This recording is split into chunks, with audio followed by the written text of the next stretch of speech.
असणारे नाहीसे होऊ शकते. काय तुझं ब्रह्मास्त्र ह्या ब्रह्मास्त्रावर सोडायचं आणि त्या ब्रह्मास्त्रावर हे ब्रह्मास्त्र टाकल्यानंतर दोन्हीची आग दोन्हीच तेज एक झाल्यानंतर म्हणजे दोन्ही ब्रह्मास्त्र एका जाग्यावर आल्यावर पुन्हा ब्रह्मास्त्र महाग घ्यायचं बर का, ते पडू द्यायचं नाही.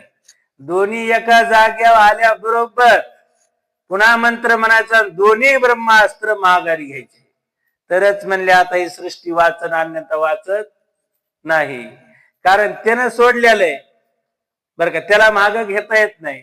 आणि त्याचं ब्रह्मास्त्र एकलं तुला घेता येत नाही म्हणजे, कारण त्याची आग आहे. त्याच्यामुळं अगोदर तुझं ब्रह्मास्त्र सोड आणि तुझं ब्रह्मास्त्र सोडल्यानंतर दोन्ही एका जागेवर पुन्हा ते वापस घे बर का. देव सोबत असल्यावर